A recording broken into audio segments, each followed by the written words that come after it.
Olá, eu sou Lin Alves, atualmente sou professora do IAC, Instituto de Humanidades, Arte e Ciência, na UFBA, mas fui professora da UNEB, Universidade do Estado da Bahia, durante 20 anos. Lá nós criamos o grupo de pesquisa Comunidades Virtuais. Depois esse grupo virou um centro de pesquisa Comunidades Virtuais e hoje esse grupo se constitui em uma rede que é formada tanto pela UNEB, como pela UFBA, na qual eu sou coordenadora, no Instituto Federal Baiano e na Universidade Federal do Alagoas.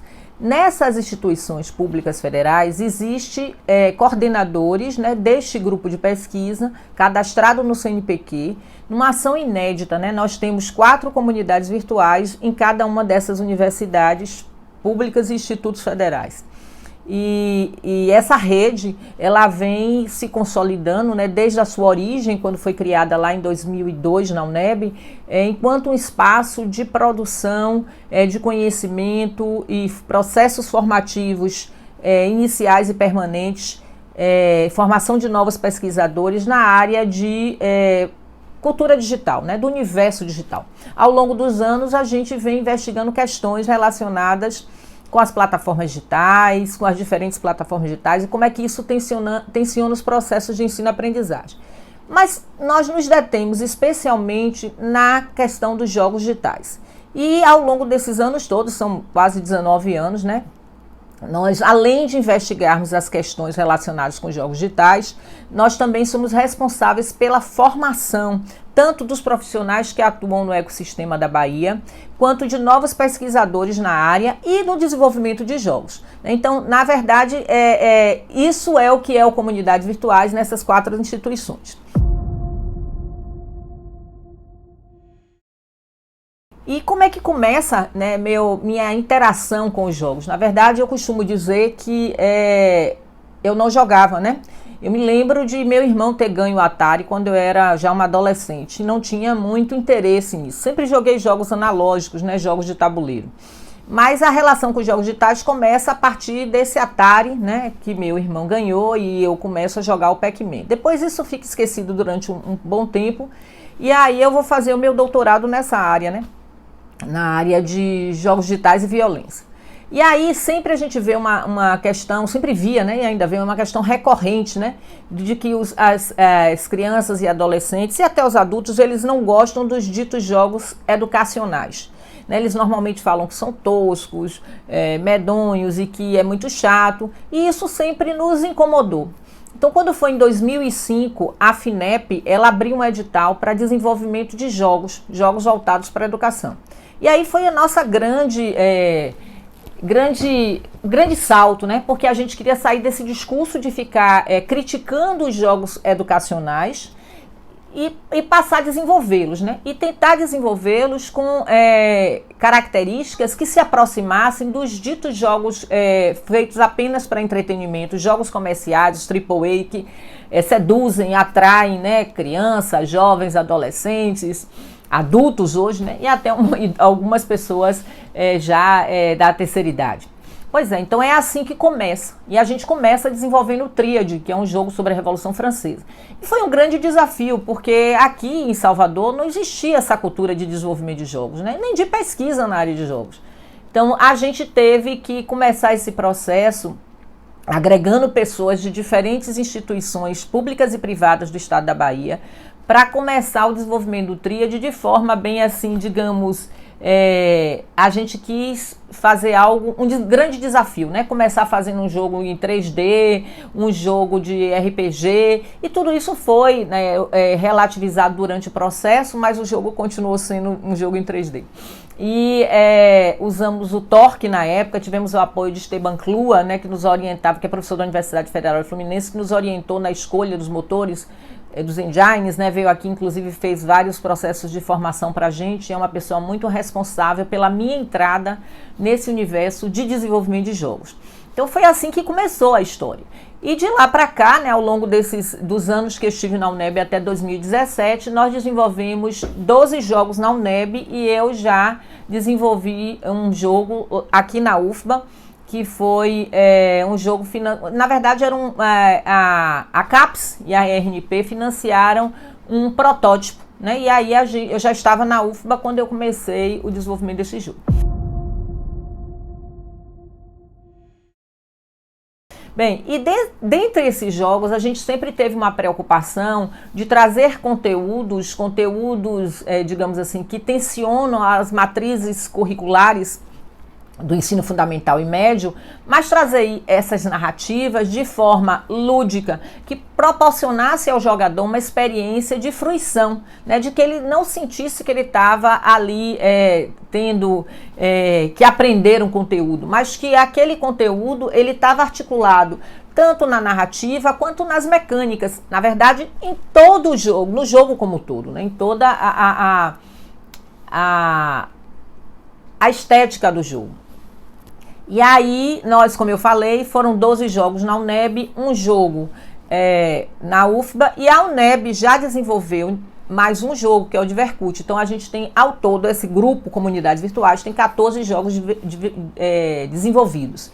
E durante esse processo, a gente sempre optou por desenvolver jogos com temas diferentes, de tipos de gêneros diferentes e com tecnologias diferentes. Que foi uma coisa boa porque a gente tinha esse espaço de experimentação, espaço muito importante de formação para o ecossistema de games aqui na Bahia. E eu diria no Brasil, né? Porque a gente tem muita gente que já saiu, inclusive, daqui de Salvador, mora em outro estado, em São Paulo, em Brasília, e mora até em outros países, como o caso de Laísa Camurugi, que mora hoje em Hamburgo, na Alemanha. E tem outros casos também. Então, assim, esse espaço de experimentação e de formação foi super importante. Então, a gente diversificava bastante. Mas havia sempre um problema, né? Que era o problema de que a gente não tinha uma continuidade. E aí a gente não criava uma biblioteca para reutilizar a arte que era desenvolvida, trilha sonora. Então, estávamos sempre começando. Mas isso vai mudar um pouco com o jogo Gamebook Guardiões da Floresta. Desses 12 jogos, nós temos alguns jogos que são voltados para a cultura baiana, para a cultura e para a história baiana, que é o Búzios, Ecos da Liberdade, que é sobre a revolta aos alfaiates, o 2 de Julho, que é sobre a independência da Bahia, né, que é uma independência muito importante para a independência do Brasil, e desenvolvemos um jogo que traz elementos do folclore brasileiro, que foi o Guardiões da Floresta. Esse primeiro Guardiões da Floresta, ele foi desenvolvido para computador, para crianças de 8 a 11 anos, onde a gente tinha o objetivo de trabalhar questões ligadas à lateralidade. Então, esse jogo tem como personagens jogáveis a Yara e o lobisomem Luno, que você pode, durante o jogo, você muda, né, de personagem. E a ideia, a premissa básica era exatamente salvar a floresta amazônica do processo de devastação. Quando a gente fez esse projeto, que foi um projeto financiado pelo CNPq, pela FAPESB, é muito importante dizer que só foi possível a gente desenvolver todos esses jogos porque tivemos o financiamento das agências de fomento, né? Então, a FINEP foi a primeira, depois a FAPESB sempre nos apoiou fortemente. A FAPESB, ela tem um papel muito importante na pesquisa, no desenvolvimento e na formação desse ecossistema de jogos aqui na Bahia. Então, a FAPESB, o CNPq, a CAPES, a Secretaria de Educação, a Secretaria de Cultura do Estado e a própria UNEB. A UNEB sempre apoiou, sempre acreditou, sempre investiu nisso, né? E isso foi muito positivo. Então, quando nós pensamos o Guardiões da Floresta, a gente já pensou ele num projeto transmídia. A gente queria que essa narrativa ela se espalhasse em diferentes linguagens, em HQ, livros, em outras narrativas. Infelizmente, como a gente está dentro da universidade pública, nem sempre o que a gente planeja a médio e longo prazo é possível, porque a gente depende de recursos públicos. E a partir de 2015, esses recursos foram diminuídos bastante, né? Então a gente hoje não tem muito apoio para financiar projetos como esse. E aí, mas a partir desse jogo do Guardiões da Floresta, que a gente, inclusive, todo o nosso jogo, é muito importante dizer, a gente leva para professores, para alunos testarem, a gente tem o feedback de várias pessoas nas versões demos e depois na versão final. Desse jogo, desse cânone, né, que a gente construiu no Guardiões da Floresta, a gente desenvolveu o Gamebook Guardiões da Floresta, que também tem a mesma premissa, né, que é a ideia de proteger a floresta amazônica, trazendo os personagens do folclore brasileiro e também colocando esses personagens não no lugar de vilões, né, mas eles são personagens que vão ajudar a protagonista já no Gamebook Guardiões da Floresta, que é a Lil, que vão ajudar a Lil a proteger a floresta amazônica. A diferença é que esse Gamebook ele foi desenvolvido para dispositivos móveis, especialmente tablet. Então, assim, sempre tivemos essa preocupação em valorizar a nossa cultura, né? Em possibilitar que professores, estudantes e demais pessoas que interagissem com os jogos, eles são sempre gratuitos, né? Foram sempre gratuitos, inclusive a gente sempre disponibiliza o código. Esse Guardiões da Floresta, a gente disponibilizou na época o código para um professor da universidade lá do Amazonas, porque ele queria desenvolver um jogo semelhante. A gente também disponibilizou o código do jogo Salvador Sim, o framework, para ser desenvolvido um jogo pelo grupo coordenado pela professora Tânia Retkovics, também na UNEB. Então, a gente sempre tem essa política, né? Uma política de compartilhar o que a gente vem desenvolvendo de diferentes formas, de ouvir o feedback para retroalimentar. Além disso, a preocupação em valorizar a nossa cultura para que ela seja conhecida e compreendida não apenas por nós baianos, né? Porque é impressionante como nós, né, professores e alunos, desconhecemos até a nossa própria história. A gente viu isso no caso de Búzios, né, Ecos da Liberdade. Então, a ideia de estar trazendo elementos históricos e culturais faz parte de quase todos os projetos do Comunidades Virtuais. Então, a gente adora a história, então a história é sempre evidenciada, só para você ter ideia. A gente tem Tríade, que é sobre a Revolução Francesa, a gente tem o Búzios, que é sobre a Revolta dos Alfaiates, a gente tem o 2 de Julho, que é sobre a independência da Bahia, e aí você tem uma trilogia, né, baseada no ideário da Revolução Francesa, igualdade, liberdade e fraternidade. A gente tem o Industriale, que é sobre a Revolução Industrial. A gente tem jogos voltados para a biologia, voltados para trazer as questões ligadas a gerenciamento, planejamento, né, relacionados mais com as funções executivas. A gente tem jogos na área relacionados com conteúdos matemáticos. Então, tudo isso está disponível no nosso site, né, o www.comunidadesvirtuais.pro, que é esse site aqui, e que quando vocês chegam aqui, ó, vocês clicando nele, vocês vão poder ter acesso a todos esses jogos. Deixa eu só mostrar para vocês, né? Esse Líder Sim foi aquele que eu falei para vocês que eu já fiz na UFBA com financiamento da CAPES, que é mais para alunos universitários aprender a questão do gerenciamento. Aqui estão, ó, todos os nossos jogos. Então, eu me referia... É importante dizer também que a gente fez um trabalho para a Braskem e o COFIC, na época que o Polo fez 30 anos. E aqui o Guardiões, que eu falei o primeiro.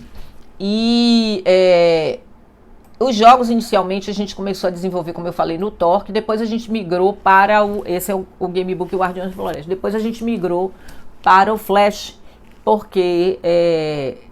as escolas públicas, até hoje privadas, não executam jogos em 3D, né? Aí o Flash foi descontinuado e a gente passou a utilizar o Unity a partir do 2 de julho. Então, assim, a maior motivação que a gente tem é exatamente contar a nossa história utilizando uma mídia tão rica como os jogos, né? Tão imersivas, tão interativas e que seduzem pessoas de diferentes faixas etárias. Eu adoro o que faço, sou muito feliz. Na verdade, eu fui muito feliz no período que eu tive na UNEB, porque tive a oportunidade de conhecer e trabalhar com muita gente, fazer parte do processo formativo dessas pessoas e fazer parte da história e da pesquisa, da história, tanto no que se refere à pesquisa, quanto no que se refere ao desenvolvimento de jogos na Bahia e eu diria até no Brasil. Então é isso, foi assim que começou a minha história. Na verdade, eu não sou desenvolvedora de trabalhar com programação, trabalhar com a arte. A minha posição nesses projetos foi relacionada com a coordenação, com gerenciamento, com captação de recursos, né? Então foi sempre esse o meu papel, um papel que eu gosto. Mas isso não impediu que eu aprendesse, né, com os diferentes pares com os quais eu interagia, porque eu tive que aprender a dialogar com os designers, com os game designers, com os roteiristas, com os programadores, com os especialistas, com a pessoa que produz, o profissional que produz a trilha sonora. Então foi um processo de muita aprendizagem. Então eu consigo dialogar com eles e me sinto parte da equipe de desenvolvimento. Esse jogo, por que ele se chama Gamebook, né? A gente queria construir, desenvolver uma mídia híbrida, com elementos de games e elementos de app books, né? Contar essa narrativa. E foi muito interessante desenvolver esse projeto, porque eu aprendi muito com ele, né? É um projeto que eu gosto muito, eu acho que... Eu acreditava que se a gente tinha a intenção de desenvolver um jogo voltado para a educação, que tivesse fins educacionais, que pudesse atingir crianças e adolescentes e professores, né, com esse jogo, para que ele perceba que os jogos educacionais não são chatos, né, toscos e enfadonhos. Esse projeto, na minha perspectiva, conseguiu. É um projeto muito rico. E aí a ideia, todo projeto que foi desenvolvido por nós sempre fizemos uma imersão em diferentes linguagens, né? Então, trabalhávamos com cinema, com a literatura, com quadrinhos, com mangás, dependia muito do jogo e, claro, com os livros didáticos. E muitas vezes entrevistando pessoas, como foi o caso de Búzios, que a gente entrevistou os especialistas historiadores no tema aqui, na universidade, inclusive na Federal. No Búzios também trabalhamos com cordel. Bem, então no caso do Gamebook houve uma grande imersão, porque inicialmente a gente queria fazer uma narrativa bifurcada. Então nós interagimos com Borges, né, com o livro Amarelinha, de Cortázar, e interagimos também com filmes como Corra Lola Corra, Smoking No Smoking, Rio, uma série de elementos, Amores Possíveis, e imergimos também no universo do que existia chamado Gamebook, ou dos app books, né, que eram books interativos. E a partir dessa imersão, nós pudemos delinear e construir a narrativa. Claro que o projeto, quando você pensa uma coisa grande, você vai tendo que ir recortando, né, ajustando para dados de realidade. E quando nós pensamos nessa narrativa bifurcada, durante o processo, a viabilidade técnica e econômica não possibilitaram seguir. Mas toda essa imersão nessa literatura e nessas diferentes linguagens possibilitaram construir o jogo que nós produzimos, que é um jogo que eu gosto muito. Então ele se chama Gamebook por isso. E Guardiões da Floresta porque ele é uma extensão do primeiro jogo, Guardiões da Floresta, para PC. E foi disponível em Windows e em Linux. Aqui nós decidimos fazer para dispositivos móveis, especialmente tablets, porque na época havia uma promessa do MEC de que as escolas iriam receber esse dispositivo, né? Na verdade, isso não se concretizou. Então, por isso que ele foi desenvolvido para dispositivos móveis.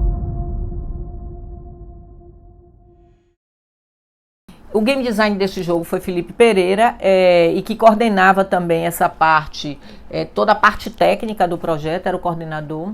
E nós agora estamos reativando essa parceria de novo com o Felipe, para que a OCA, que é o estúdio que Felipe é CEO, possa fazer uma atualização. E nessa atualização nós vamos disponibilizar para smartphone, né, para possibilitar esse design responsivo. Atualmente, então, ele está disponível para tablets em Android. Então, é gratuito, está distribuído gratuitamente. Nesse projeto, nós tivemos financiamento da CAPES, FAPESB, CNPq e, claro, o NEB, né? Então, esse financiamento ajudou a viabilizar o projeto. Mas um projeto como esse, ele tem um custo muito alto. Lá no Comunidades, a gente sempre trabalhou com uma equipe interna, né? A gente tinha o nosso estúdio. Nós não éramos uma empresa, mas tínhamos um estúdio de desenvolvimento dentro da universidade. E a gente terceirizou muito pouco, a gente trabalhava muito pouco com freelance. Por quê? Porque a gente tinha todo mundo junto no espaço, né? E tinha toda uma série de equipamentos que foi financiada ao longo desses anos do Comunidade por várias agências. Só para você ter ideia, a gente tinha um estúdio com mais de 10 Macs, né? Tínhamos videogame, tínhamos tudo. Temos ainda, né? Ainda tá lá. Então, era muito importante para nós ter toda a equipe ali junto. Por quê? Porque a gente crescia com a diferença, crescia a partir das expertises diversas que estavam juntas e resolvia os problemas muito rapidamente. Então, havia uma dinâmica. O único profissional que trabalhava remotamente era o sound design, né? O responsável pela trilha sonora, que em todos os nossos projetos foi o Aldemar Macedo, o Júnior, que também foi aluno da nossa especialização, porque é bom registrar, né, que a UNEB promoveu 2 especializações na área de game design, e financiado pela FAPESB. E agora a gente tem um curso de game design em parceria com a Benditas, que é financiado com a Ancine. Então a gente tem sempre essa preocupação com a formação. Então imagine a equipe, olha como a equipe é grande. A gente tinha eu na coordenação geral, né, como eu falei, Felipe Pereira no game design, na produção e gerenciamento do projeto. O Danilo Dias era o diretor de arte e nós tínhamos vários artistas. Eu não vou ler todos os nomes, peço desculpas, mas vocês podem encontrar aqui isso no site que está disponível aqui, que tem uma série de profissionais envolvidos, até o próprio Vitor Caires, que foi, como ele falou na entrevista dele, nosso assessor técnico de roteiro, e faz a voz do Aran, que é o personagem do Curupira. A gente sempre trabalhou com bolsistas de iniciação científica também. Nós tivemos uma equipe de teste, né? Esse projeto é um projeto que eu gosto muito porque ele foi testado desde o início. Então, Gustavo Eric, que foi o roteirista, junto até com o Vitor, nós fizemos a validação do plot da narrativa antes do jogo começar. Reunimos crianças de diversas faixas etárias para que elas ouvissem. A gente dava a deixa da história e eles aí davam continuidade. Isso ajudou. E durante todo esse processo, a gente teve envolvido diferentes profissionais. Esse projeto ele tem um objetivo muito específico, que é, através da interação no universo do jogo, estimular as funções executivas. O que são as funções executivas? Imagine que sempre, no nível do senso comum da área, se diz que é o maestro do sistema cognitivo. E aí existem 3 funções que são muito importantes, que é o controle inibitório, flexibilidade cognitiva e memória do trabalho. A ideia do jogo é trabalhar essas funções e outras funções, né, estimulando. Isso é muito importante, é um jogo voltado para crianças na faixa etária de 8 a 11 anos. E você vai ver aqui que a gente teve envolvido especialistas que são também da área da psicologia, da neuropsicologia, os especialistas relacionados com a questão da acessibilidade, e tivemos também Elias Bittencourt, que era especialista em produção de e-book. E claro que como isso tudo só foi possível porque a gente tinha várias parcerias, né? A parceria com as escolas, a parceria com clínicas neuropsicológicas, né? A parceria com clínicas neuropsicológicas, a parceria com o Serviço de Psicologia da UFBA, e a Neuroclínico, que é um laboratório de neuropsicologia na UFBA também. Então, assim, o Serviço de Psicologia foi o da UNEB. E aí, a gente, com essa equipe imensa, né, produziu o Gamebook Guardiões da Floresta, que é um jogo, como eu falei, com financiamento de todas essas agências de fomento. Tivemos a parceria efetiva da Escola Municipal Roberto Santos, que fica em frente à UNEB, praticamente em frente. Então lá foi o nosso campo empírico, inclusive para desenvolver a pesquisa, para fazer investigação, para retroalimentar o processo de desenvolvimento e pensar as questões ligadas a uma interface que a gente tinha, que era a performance cognitiva. Se eu fosse dizer a você o gênero do Gamebook, a vocês, eu diria que ele se caracteriza como um jogo brain games, né? São jogos para estimular o desenvolvimento cerebral. Então aqui no nosso site você vai encontrar, falando um pouco, porque essas funções executivas normalmente elas aparecem como déficits em crianças que têm transtorno de déficit de atenção e hiperatividade. Então aqui você encontra um pouco da descrição do jogo. Todos os jogos que a gente desenvolve, todos eles vocês vão encontrar orientações pedagógicas. Não é um tutorial, não é um manual. É falando um pouco com o professor, como foi que a gente desenvolveu essa narrativa, com quem a gente dialogou, para que ele amplie também o universo dele de intervenção didática, né, pedagógica, no espaço que ele tiver. E também fala um pouco do jogo, né, explica o jogo e fala dessa relação de jogos e funções executivas. E é interessante falar que esse foi o primeiro projeto que a gente conseguiu colocar em 3 línguas. Então você encontra o Gamebook disponível em português, em espanhol e em inglês. Isso foi uma grande inovação dentro do projeto do Comunidades Virtuais, dos projetos de comunidades virtuais.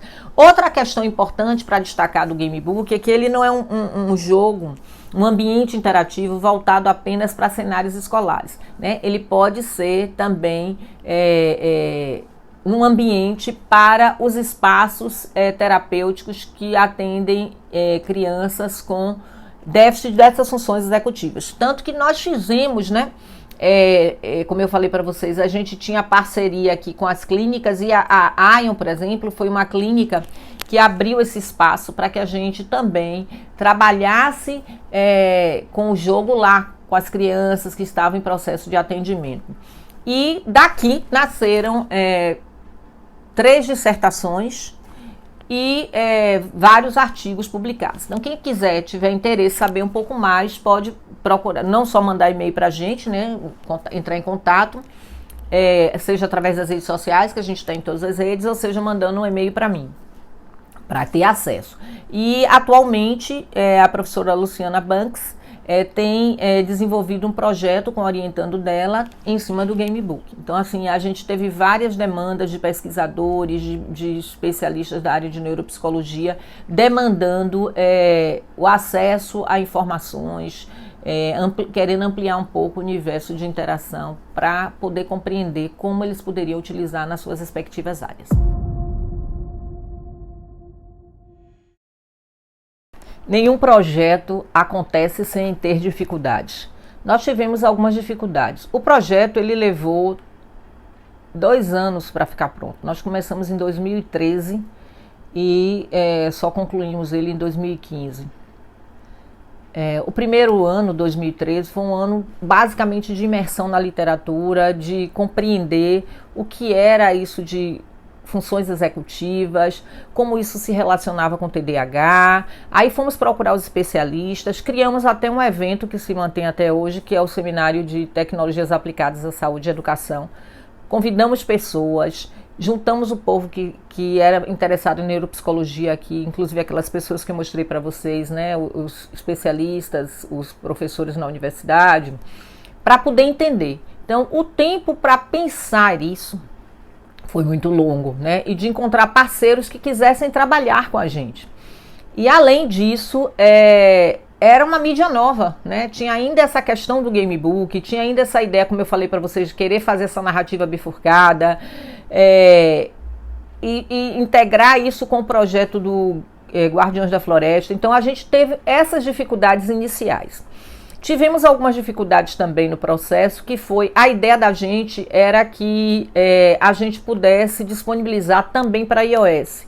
Mas no final do projeto já estávamos todos cansados, sem dinheiro, não conseguimos disponibilizar para iOS, porque teve um problema você colocar um jogo na loja da Apple não é uma coisa fácil, não é uma coisa trivial.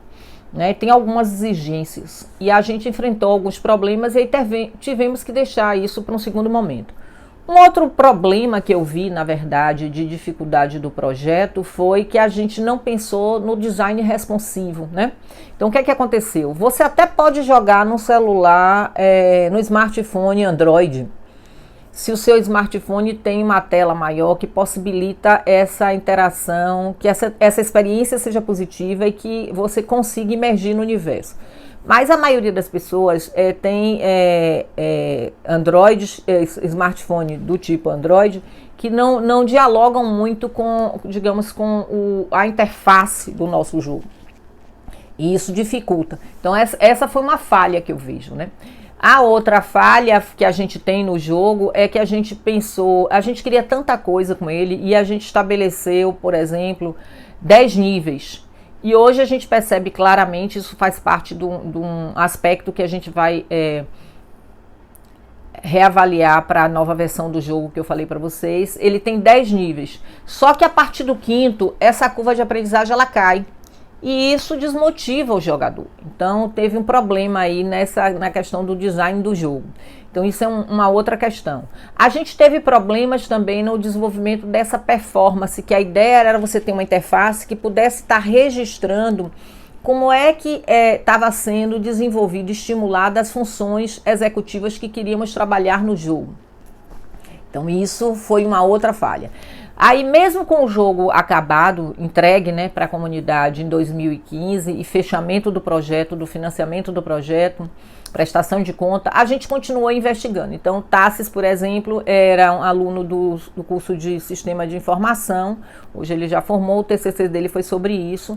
Ele nos ajudou a melhorar esse mapeamento dessa performance. Mas a gente teve dificuldade, por exemplo, em implementar isso na versão que está na loja, né? Então, a gente implementou isso na versão que a gente usava na escola para nossas pesquisas. Então, isso também é uma outra coisa que faz parte do nosso projeto. Implementar a versão que Tassis fez as modificações na interface de performance para a versão nova. Então, isso é um elemento. E assim, eu me queixo muito, e vou me queixar aqui, né? Porque a maior dificuldade que eu acho que a gente tem é a ausência de documentação, né? Não se documenta aspectos importantes. Então, por exemplo, quem pensou no início essa interface performance, que foi, na verdade, um trabalho de dissertação sobre isso, quando o Tassis foi pegar para dar continuidade, ele encontrou várias dúvidas e ele não conseguia, as pessoas não conseguiam lembrar o que tinham feito, né? Aí, especialmente na área de programação, isso é muito corriqueiro. E se você não prepara, não deixa pronto esse memorial técnico, essas informações se perdem. Então isso foi um problema que nós tivemos. E que me angustia, e que eu gostaria de deixar aqui, eu sempre falo isso, né? Deixar aqui uma dica para quem quer trabalhar nessa área: documente. É muito importante. Por exemplo, no Gamebook, no Guardiões da Floresta, o primeiro, a gente também teve esse problema na área de programação. Então, nós tivemos uma rotatividade grande naquele projeto de 3 programadores. E cada programador que chegava tinha que conversar com o que saiu, ainda bem que todos se conheciam, para poder entender o que estava lá na programação. E não tem que ser assim, né? Você tem que ter um documento que registre, que qualquer um que chegar pegue aquele documento e siga ali. Então essa é uma grande dificuldade que eu vejo.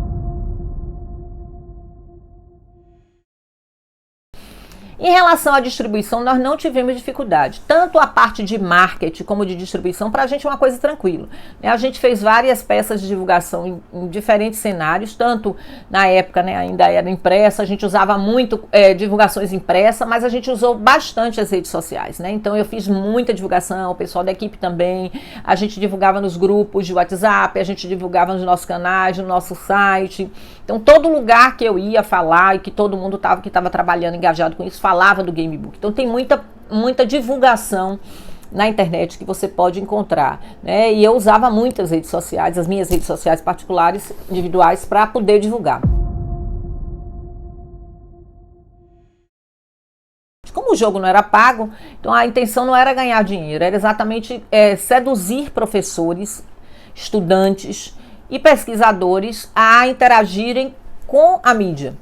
E o jogo foi desenvolvido para esse grupo, né? Para professores da educação básica, do ensino fundamental 1, para alunos na faixa etária de 8 a 11 anos e para pesquisadores. Sim, a gente conseguiu atingir esse público, né? Eu não saberia lhe dizer se eu tenho um público para esse jogo diferente do que foi planejado. Mas o feedback que eu tenho, o acompanhamento que eu tenho é exatamente esse público. Crianças nessa faixa, professores que trabalham com crianças nessa faixa, especialistas que trabalham na clínica, né? A gente tinha esse público, né? Os especialistas da área de neuropsicologia que atende crianças com déficit de funções executivas e pesquisadores também, né? Que têm o interesse, que querem divulgar.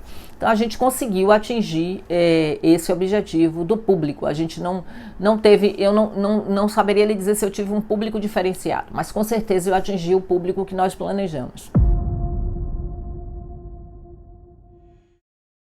Agora, uma outra coisa que é importante dizer assim em relação ao público e o nível de aceitação do público em relação ao jogo, eu posso dizer que foi positivo, né? Nós fizemos um trabalho que levou 3 anos nessa escola municipal Roberto Santos, e durante essa investigação, os meninos gostavam de jogar, obviamente, mas tinha uma coisa que foi meio frustrante, que eu também falo, que assim, eles terminavam de jogar o Gamebook, e aí eles diziam assim, que horas a gente vai jogar o Minecraft? Então isso para mim foi um tiro no coração, né? Porque eu tinha certeza que a gente tinha conseguido atingir o público da forma que eu desejava, mas eles estavam muito interessados em um produto mais comercializado, né? Mais divulgado pelos pares deles. E aí a gente comprou, né, o Minecraft e jogava e fazia o projeto lá na escola, tanto com o Gamebook quanto com o Minecraft.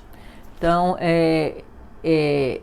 eu acho que a gente ainda não conseguiu seduzir os nossos jogadores, especialmente as crianças, para que eles pudessem perceber que esse jogo é tão interativo, tão lúdico, tão funny, tão divertido, não é tão imersivo quanto os jogos comerciais e os jogos e o mundo aberto do Minecraft. Claro que são narrativas diferentes, né? Você tem uma narrativa no Minecraft emergente. A nossa narrativa ela está pré-definida. E uma outra coisa também que nós fizemos no Gamebook, que não tinha sido feito antes, a gente teve a narração, que foi Vitor que narrou, como eu falei. E essa narração, ela permite no Cutscenes uma imersão. E isso era exatamente para poder evitar que eles ficassem com preguiça de ler, né, dando ESC e pulando essa parte aí do Cutscenes. Então, isso eles ouviam, né? Então isso foi uma coisa positiva. As influências que marcaram a construção da narrativa do Gamebook Guardiões da Floresta foi tanto influências ligadas à literatura, como eu falei, a gente trabalhou com Borges para trabalhar essa questão dessas narrativas bifurcadas, com o jogo da Amarelinha de Cortázar, trabalhamos com os filmes, né, Smoking no Smoking, Corra Lola Corra, Amores Possíveis, Time Code, porque eram narrativas que abriam, né, elas são bifurcadas. Fizemos análise de vários app books, inclusive todos com qualidade muito ruim, mas trabalhamos com uma empresa, encontramos coincidentemente uma empresa chamada Play Creative, que é espanhola, e que desenvolveu um gamebook chamado Guardião. E aí a qualidade era bem melhor, mas nada se assemelhava, né? Interagimos também com jogos destinados a estimular funções executivas, o Lumosity, o Elevator, então vários desses jogos. Interagimos também com o filme Rio, né? Porque tratava também, Rio 2, que tratava também do cenário da floresta amazônica. Então, e nos remetemos também, claro, à continuidade do Guardiões da Floresta. Então, essas foram nossas influências, né? E a arte, você vê que ela tenta retratar realmente o universo da floresta amazônica. Eu gosto muito, a arte do Gamebook é muito bonita. Os personagens, se você for comparar com o primeiro game, Guardiões da Floresta, e o segundo, você percebe totalmente a diferença. Então tem uma riqueza de cores que facilita, que possibilita que o jogador ele se sinta entrando na floresta e convivendo com aqueles personagens, né? Então é muito rico a escolha estética da arte do jogo. A narrativa ela foi pensada antes, mas ela sofreu alterações durante o processo, né? Como eu falei, a gente teve que recortar o projeto, mudar algumas coisas, ajustar algumas coisas a partir do feedback também das crianças, do pessoal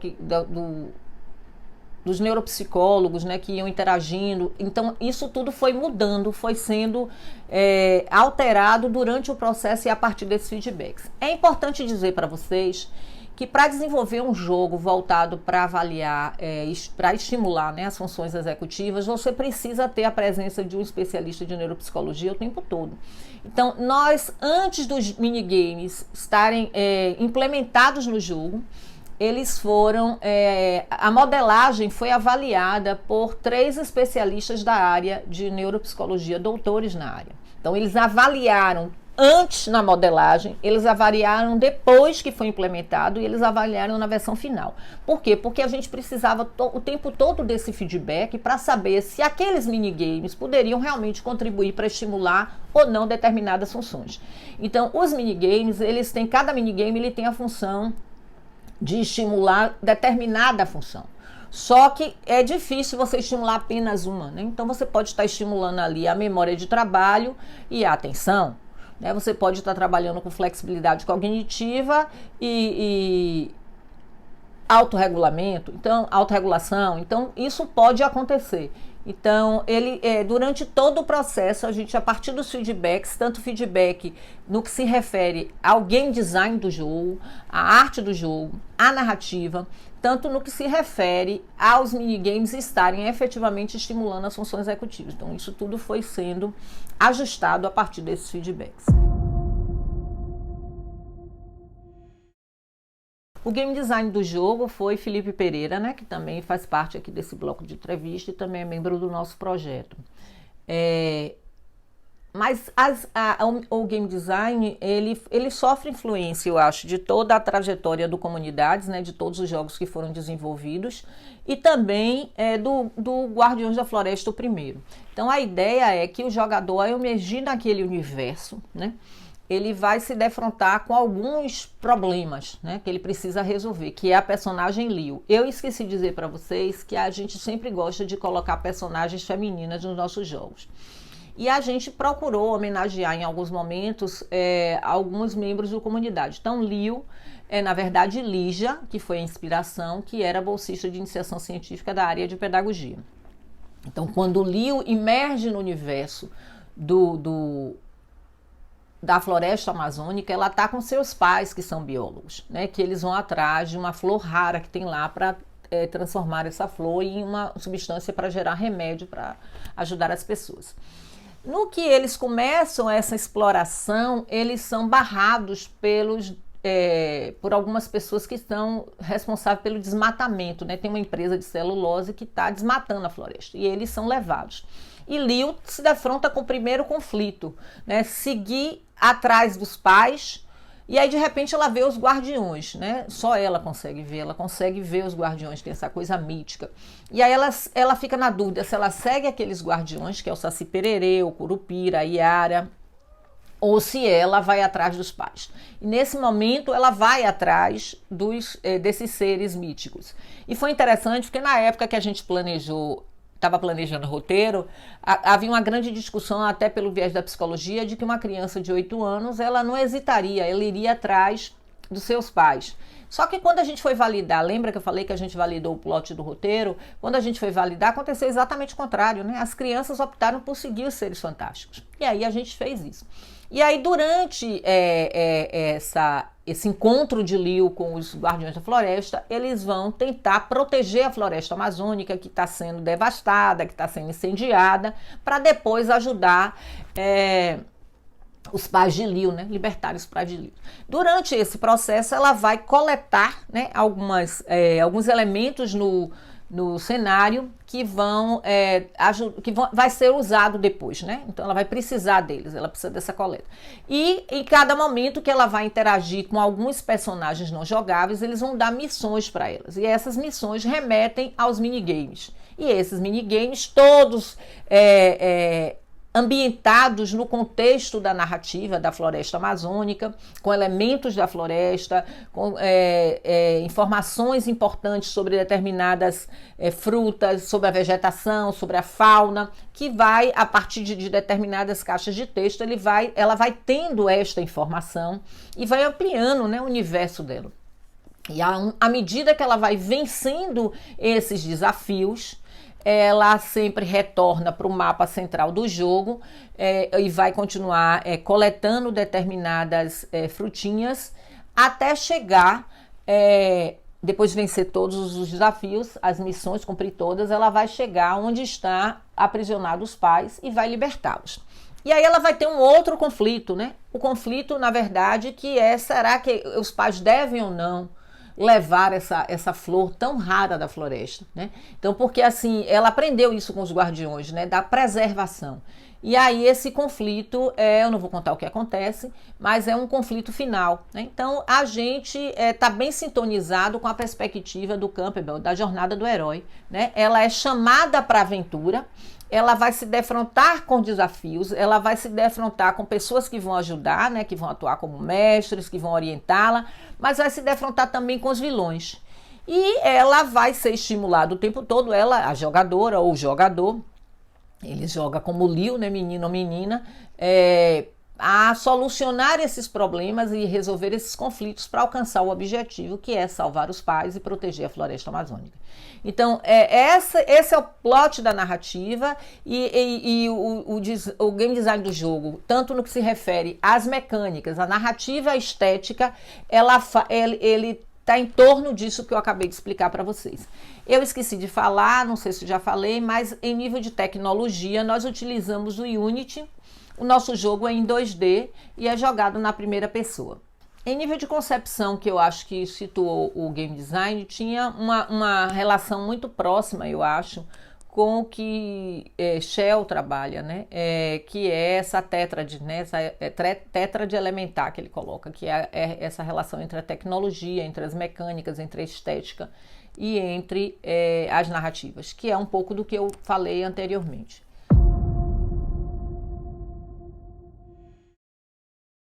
Então, o personagem jogável é Leo, né? E como eu falei, o objetivo dela é salvar os pais, que foram aprisionados por quem está desmatando a floresta amazônica, né, a empresa, e ajudar os guardiões da floresta a salvarem a floresta dessa devastação. Essa é a personagem jogável, ela tem esse objetivo. Aí você tem o Curupira, você tem o Saci Pererê, você tem o Luna e você tem a Yara, que são os personagens, são os guardiões, né? Eles são os guardiões da floresta e eles têm a função de proteger, o objetivo deles é proteger a floresta amazônica.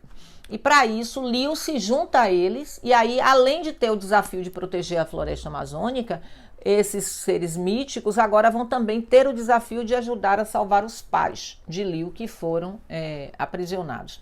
Então esse é o objetivo dos personagens jogáveis e não jogáveis. Eu acredito que o principal conflito do jogo é exatamente esse, proteger a floresta amazônica. E isso está atrelado, imbricado em toda a narrativa, né? Desde quando você imerge ali no cutscenes para você se situar em relação ao que vem a ser a narrativa, e quando ela se defronta vendo os pais sendo presos, e aí ela se vê encantada pelos seres míticos que eu falei para vocês. Então tudo isso vai culminar para que haja o conflito básico do jogo, que é proteger a floresta amazônica. E no final, aquele outro conflito que eu falei, a gente vai levar ou não essa planta, que ela é tão rara e que o lugar dela é ali na floresta. Então, todo o jogo está sintonizado nesse conflito básico, né? E os objetivos, eles visam instrumentalizar a jogadora para que ela possa experienciar, pensar, planejar, tomar decisões para solucionar o conflito, sair dessa situação conflitante.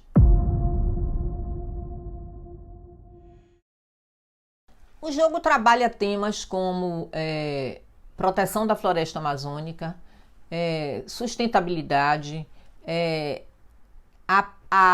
o folclore brasileiro, né, a valorização do folclore, rompendo com o estereótipo de que eles são do mal, né?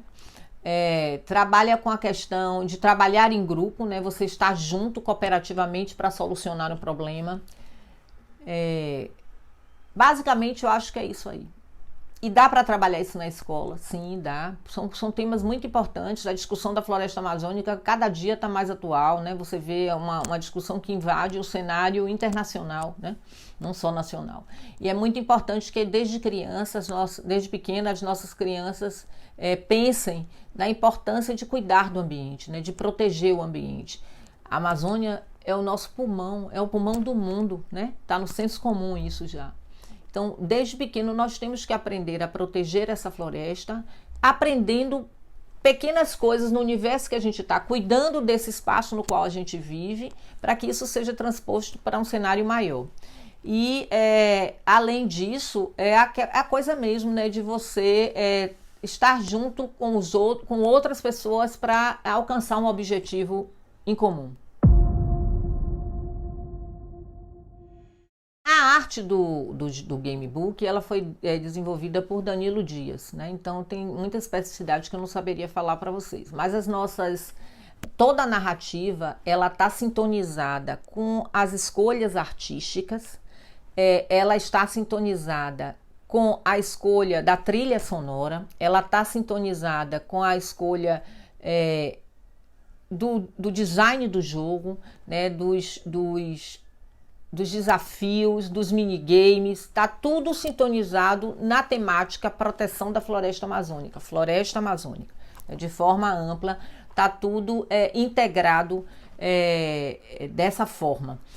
Se você for ver a trilha sonora, ela também resgata aspectos nessa produção que remetem ao universo da floresta. As cenas, elas acontecem todas durante o dia, né, e são cenas internas e externas, porque tem momentos que ela entra em alguns espaços, alguns cenários fechados, então você tem cenas internas e externas. Mas predominantemente ela explora o ambiente. Eu me lembro claramente que uma cena interna é quando ela entra na fábrica para salvar os pais.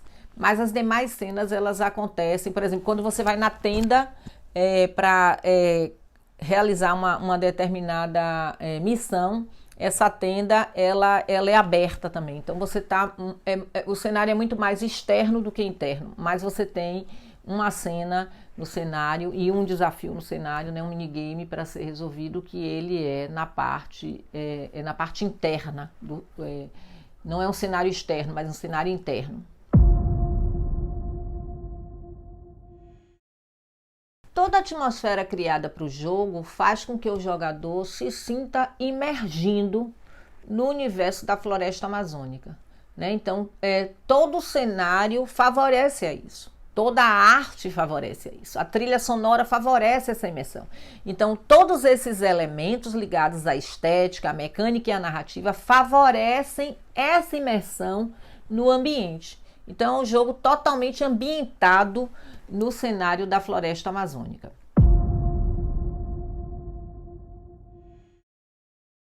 Bem, o fluxo do jogo, nós pensamos essa curva de aprendizagem, como deve ser pensada, né, de forma crescente. Então, na medida em que Liu vai se defrontando com determinados desafios e que vai solucionando, esses desafios eles vão crescendo o grau de dificuldade. Mas como eu falei para vocês, a gente teve um erro de projeto, né? Pensamos em 10 níveis.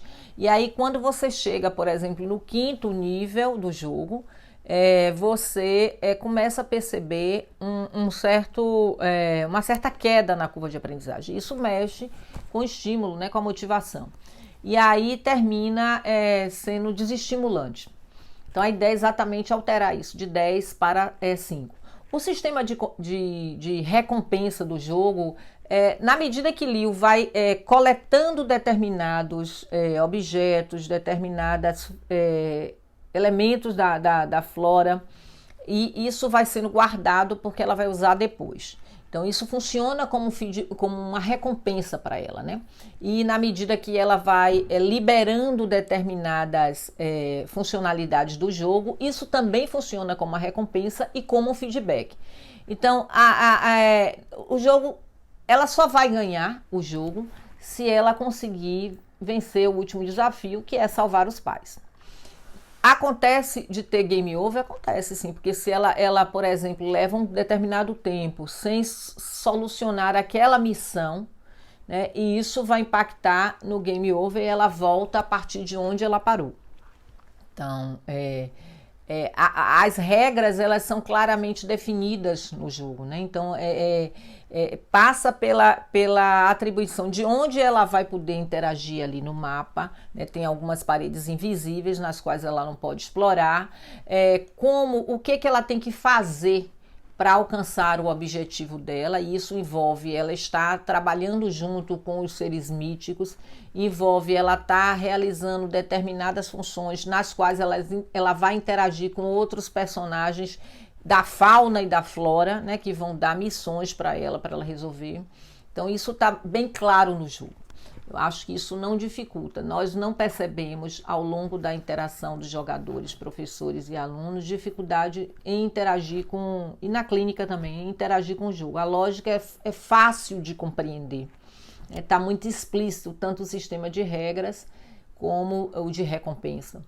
E o feedback ela vai tendo durante o processo de interação.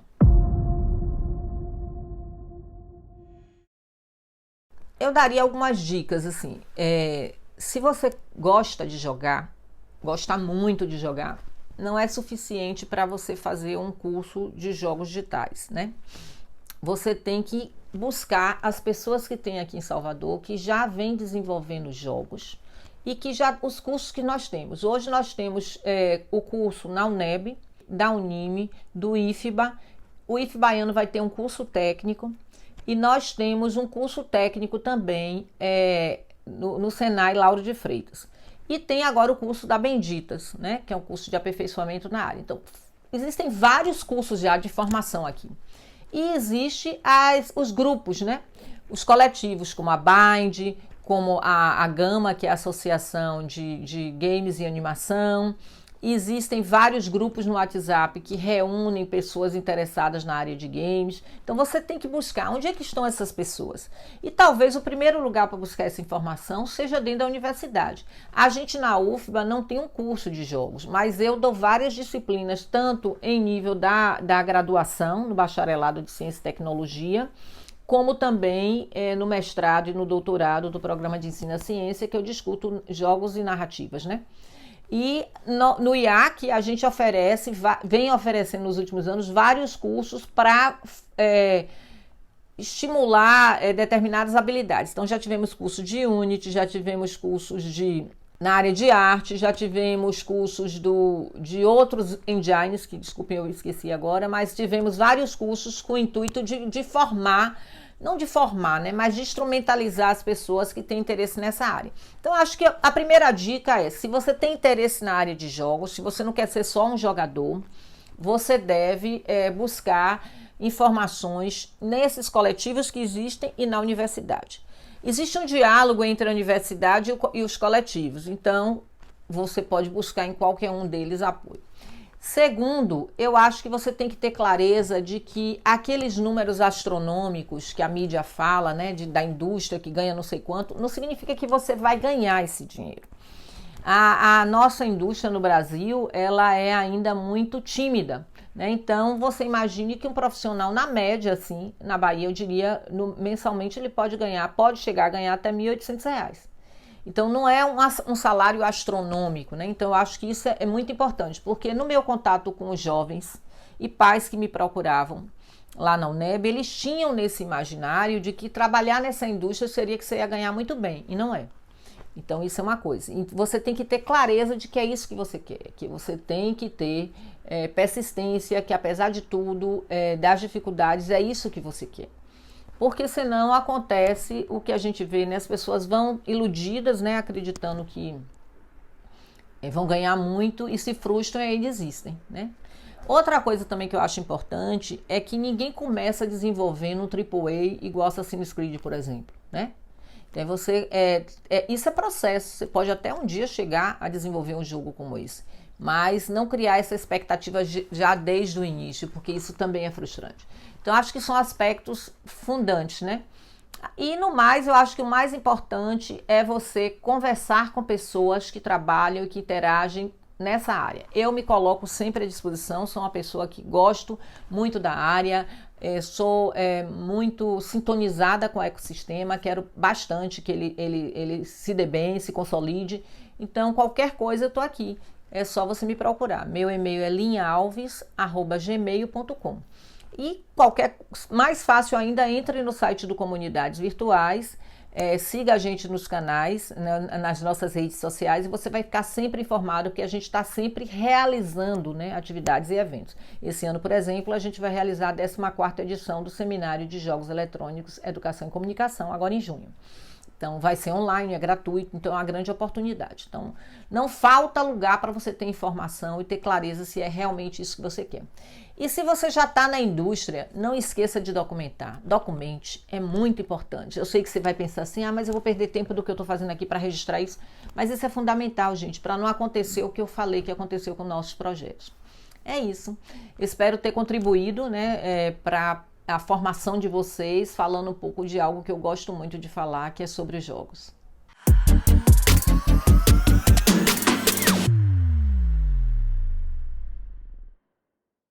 Estou aqui para falar de como foi bom trabalhar nesse projeto Jogos de Todos os Santos, com a coordenação de João Araújo e eu também na vice-coordenação, não é? E quanto foi importante para mim, enquanto pessoa que coordenou o projeto de desenvolvimento do Gamebook Guardiões da Floresta, ter esse projeto agora avaliado com o olhar de Felipe Pereira, que foi o nosso game design do desenvolvimento do jogo, mas com João Araújo, que na verdade era um estrangeiro no que se refere ao Gamebook. Então, o olhar desses dois pesquisadores, eles foram bem similares às questões que nós já vínhamos apontando nos últimos 5 anos. Seja a partir do feedback das crianças, das pesquisadoras, dos neuropsicólogos, dos desenvolvedores. Então, o que eles apontaram veio, na verdade, agregar valor ainda mais à avaliação do Gamebook. E é interessante como o Gamebook ele tem uma característica de fênix, né? Quando eu penso que o projeto acabou, aí ele renasce com um novo olhar, com novas possibilidades. E a FAPESB, recentemente, depositou um recurso relativo a esse projeto, que não tinha sido depositado, que vai possibilitar que, a partir do feedback que a gente teve dos pesquisadores Felipe e João e todos os outros pesquisadores ao longo desses 6 anos que apontaram essas fragilidades do Gamebook, a gente vai poder, na verdade, retroalimentar o processo de desenvolvimento e disponibilizar para a comunidade, gratuitamente, obviamente, uma versão mais robusta e agora com um design responsivo para para as pessoas interagirem em diferentes plataformas e também no sistema operacional iOS. Então, assim, acredito que a contribuição que Felipe Pereira e João Araújo trouxeram para análise do Gamebook agregou bastante valor, foi bastante significativo. E participar do projeto Jogos de Todos os Santos, para mim também foi uma experiência muito cara, né? Porque eu trabalhei com pessoas que eu já conheço, que eu gosto, mas agora com outro olhar, né? Analisando os dois jogos, o Árida e o Gamebook Guardiões da Floresta, e fazendo uma discussão sobre criação de mundo, e isso, João, ele é especialista, então trouxe uma contribuição para toda a equipe nesse aspecto. E destacando a importância do desenvolvimento de jogos voltados para a cultura brasileira, que ressaltem a cultura brasileira. Coincidentemente, tanto o Árida como o Gamebook trazem na sua narrativa personagens jogáveis femininos, né? Então, nessa época em que a gente defende tantas questões de empoderamento, e nesse momento que a gente está vivendo de tanta dificuldade, eu acho que isso é muito interessante. O Gamebook traz também um tema da ordem do dia, que é a proteção da floresta amazônica, que a gente não pode esquecer da sustentabilidade do planeta, né? E tem uma outra questão que aconteceu recentemente, que agrega mais valor à narrativa do Gamebook, que é a série que está sendo exibida na Netflix, que é Cidade Invisível, né? Que dialoga muito com o conteúdo do Gamebook por conta dos Guardiões da Floresta, que são os seres míticos do folclore brasileiro, e que no Gamebook eles não têm esse olhar maniqueísta, não é? Então foi muito bom. Eu acho que a contribuição que o projeto trouxe para o desenvolvimento do Gamebook é bastante significativa. E tudo isso vai culminar no livro, né, que vai ser publicado o e-book que vai ser publicado na Edufba e que vai estar disponível para toda a comunidade a partir de abril de 2021. E neste livro nós fazemos uma discussão teórico-metodológica, né? O livro é escrito por João Araújo, por mim, por Felipe e por Beatriz Oliveira, onde nós discutimos os aspectos teóricos que norteiam o processo de desenvolvimento de jogos, especialmente aqueles relacionados com as questões culturais. Discutimos o processo de criação de mundo, né? Elementos importantes como ambientação, personagem, narrativa. E apontamos possibilidades de trilhas para se desenvolver mundos no universo dos jogos que destaquem a questão da nossa cultura. Então, o livro vai subsidiar não só outros desenvolvedores, mas pesquisadores, estudantes que tenham interesse no ecossistema de jogos e no ecossistema de jogos que vá na contramão, né? Vá na contramão das narrativas hegemônicas, mas que valorizem a nossa cultura local, a nossa cultura nacional, as nossas narrativas que marcam a nossa história e a nossa cultura. Então, para mim, foi uma experiência extremamente gratificante.